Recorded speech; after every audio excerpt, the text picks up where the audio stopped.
හැමෝටම සුබ දවසක්. අද අපි කතා කරන්න බලාපොරොත්තු වෙන්නේ නාමපද පිළිබඳව. ඉතින් ඔයාලා දැනටමත් දන්නවා නාමපදයක් කියන්නේ මොකක්ද කියලා. කලින් පාඩමක අපි ඉගෙන ගත්ත නාමපදයක් කියන්නේ මොකක්ද කියලා.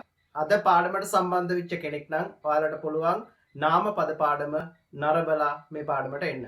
right. අද අපි කතා කරන්නේ නාමපද වර්ගයන් පිළිබඳ. නාමපද වර්ගයන් කිහිපයකට බෙදන්න පුළුවන්. right. අද අපි කතා කරන්නේ common nouns සහ proper nouns අතර වෙනස. දැන් ඔයාලා දැනටමත් දන්නවා නාමපදයක් කියන්නේ මොකක්ද කියලා. නාමපදයක් කියලා කියන්නේ පුද්ගලයෙක්, සතෙක්, දෙයක්, ස්ථානයක් හඟවන පද. එතකොට අපි අද කතා කරන්නේ common nouns පිළිබඳව.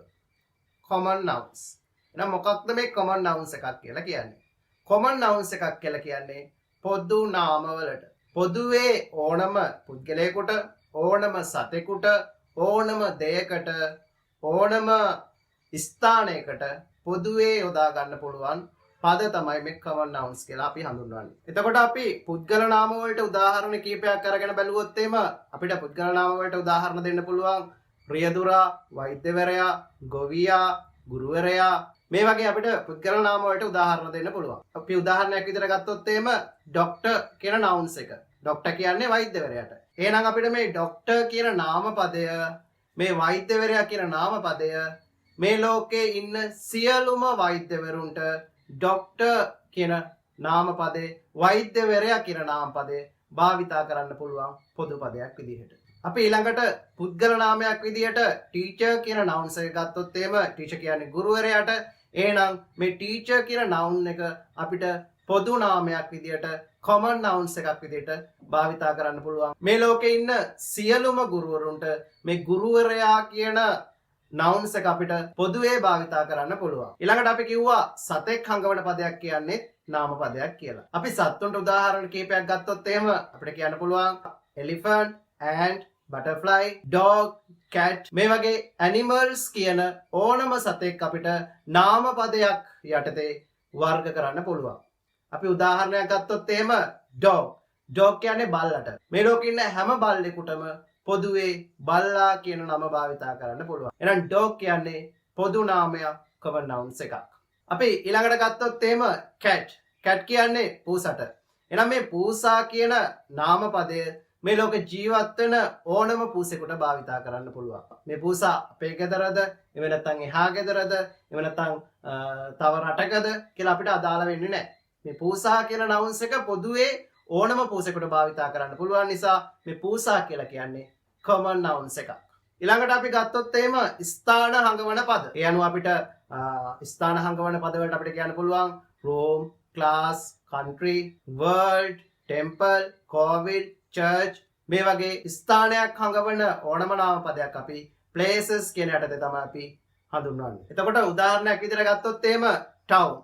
town කියන්නේ නගරයට. එතකොට මේ town කියන නාම පදය අපිට මේ ලෝකේ තිබෙන ඕනම නගරයකට භාවිතා කරන්න පුළුවන්. මම දැන් කොළඹට ගිහිල්ලා කියන්න පුළුවන් town කියලා. එහෙම නැත්නම් මම ඉන්දියාවට ගිහිල්ලා නවදිල්ලියට ගිහිල්ලත් කියන්න පුළුවන් town කියලා. මේ ලෝකේ තියෙන ඕනම නගරයකට අපිට පොදුවේ town කියන නාමය භාවිතා කරන්න පුළුවන් පොදු නාමයක් විදිහට. ඊළඟට අපි ගත්තොත් එහෙම house කියන nouns එක.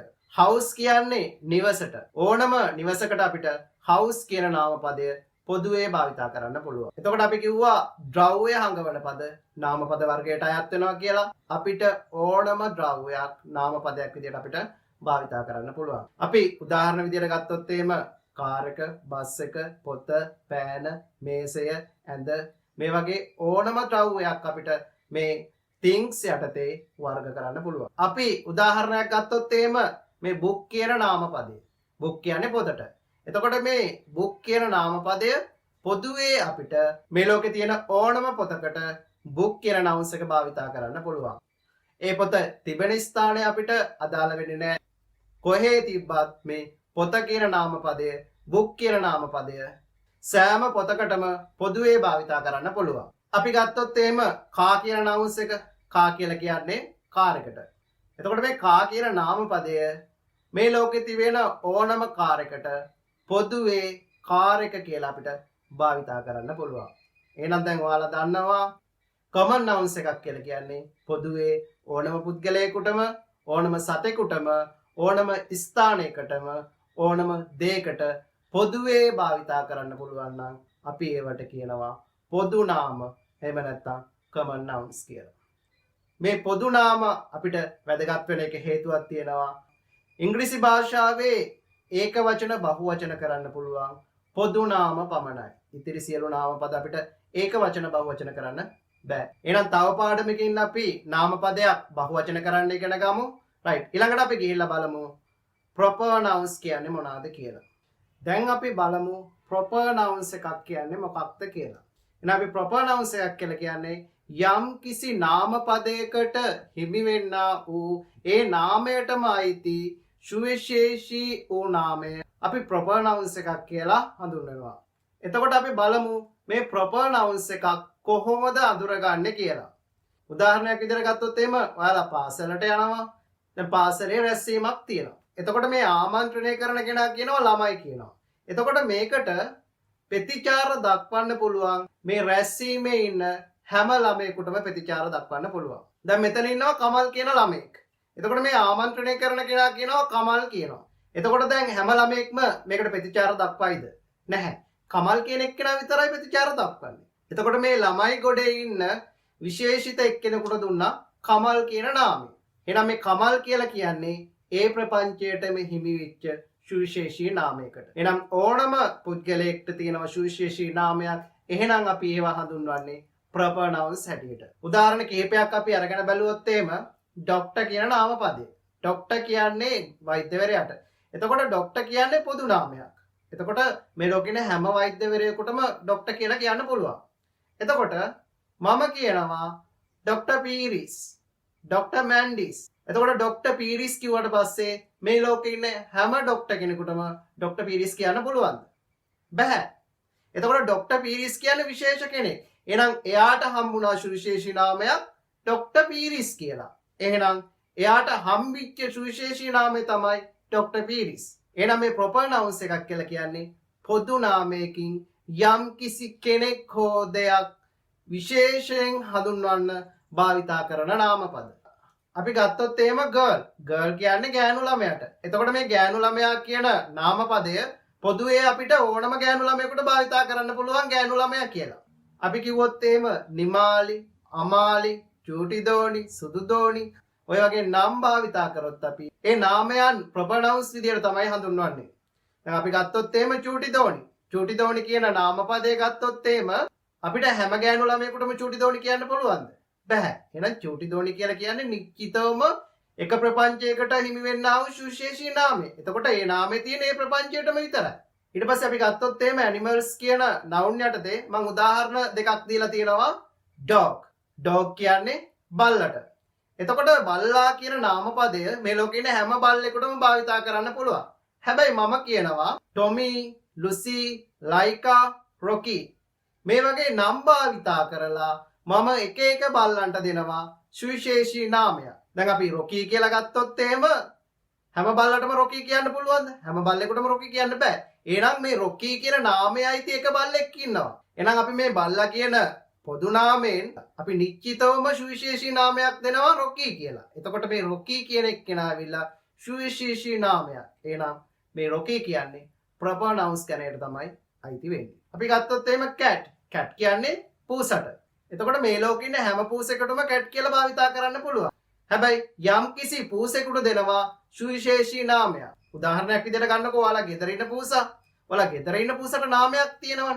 එතකොට අපිට කියන්න පුළුවන් කිටි, සිම්බා, ටොබි මේ වගේ එක එක නම් වලින් පූසට නාමයක් දෙන්න පුළුවන්. එතකොට මේ පූසට දෙන නාමය තමයි සුවිශේෂී නාමය අනිත් පූසොන්ගෙන් අඳුරගන්න. එහෙනම් මේ පූසට දෙන නාමය proper nouns එකක් විදිහට තමයි අපි සලකන්නේ. අපි දැන් places එහෙම නැත්නම් ස්ථාන ගත්තොත් එහෙම ස්ථාන හැටියට අපිට සලකන්න පුළුවන් hotel, library, town, village මේ වගේ ස්ථානයක් හංගවන ඕන පදයක් ගන්න පුළුවන්. උදාහරණයක් විදිහට town කියන nouns එක ගත්තොත් එහෙම town කියන්නේ නගරය. මේ ලෝකේ තියෙන හැම නගරයකටම ගිහලා අපිට town කියලා කියන්න පුළුවන්. මේ town එකටම දෙනවා සුවිශේෂී නාමයක්. ඔයාලා ජීවත් වෙන හැම town එකටම තියෙනවා නාමයක්. අපි උදාහරණ කීපයක් ගත්තොත් එහෙම කොළඹ, කැන්ඩි, මාතර, රත්නපුර, අවිස්සාවෙල්ල මේ වගේ නගරයකට දෙන්න පුළුවන් නාමයක්. ඒ නගරයට දෙන නාමය තමයි සුවිශේෂී නාමය. මම දැන් මාතරට ගිහිල්ලා ටවුන් කියන්න පුළුවන්.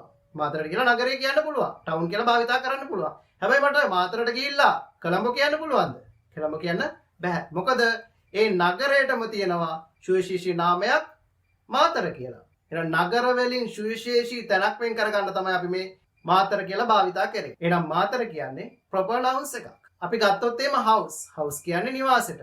එතකොට මේ ලෝකේ තියෙන හැම ගෙදරකටම මේ ලෝකේ තියෙන හැම නිවාසයකටම නිවාසය කියලා භාවිතා කරන්න පුළුවන්. හැබැයි මේ නිවාසයට දෙනවා යම්කිසි නාමයක්. ඔයාලගේ නිවාස වලට තියෙනවනේ ඇඩ්‍රස් එකේ නාමයක් තියෙනවනේ.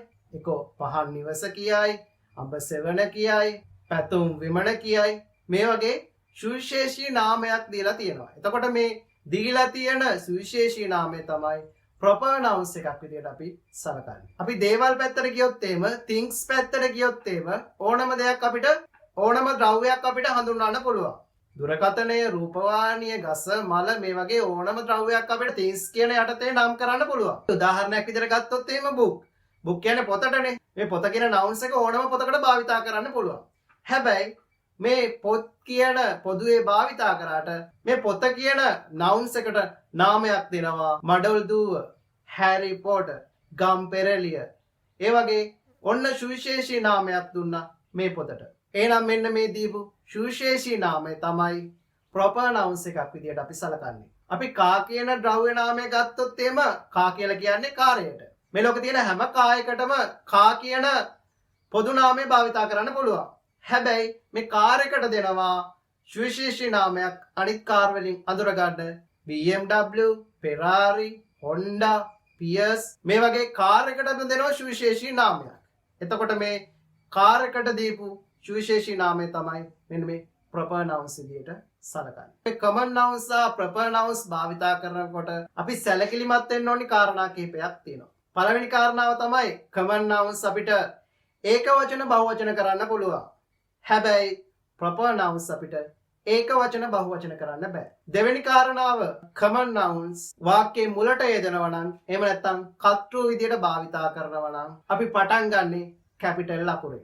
වාක්‍යයේ මැද හරි අග හරි යෙදෙනවා නම් අපිට capital වලින් common nouns එක භාවිතා කරන්න බෑ. හැබැයි proper nouns එකේ රීතියක් තියෙනවා. වාක්‍යයේ මුලද අගද මැදද යොදන්නේ මේ කොතනක යෙදුවත් මුල් අකුර අනිවාර්යයෙන්ම කැපිටල් අකුරෙන් පටන් ගත යුතුයි කියලා. එතකොට ඔයාලා අහලා ඇති නමක් ගමක් ලියනකොට මුල් අකුර කැපිටල් අකුරින් ලිවීම අනිවාර්යයි කියලා. මොකද නම් ගම් කියලා කියන්නේ proper nouns වලට. එහෙනම් මේ common nouns සහ proper nouns අතර වෙනස ඔයාලට පැහැදිලි වෙන්න ඇති. එහෙනම් අපි තවත් පාඩමකින් හමු වෙනකන් අදට ඔබෙන් සමු ගන්නවා. හැමෝටම සුබ දවසක්.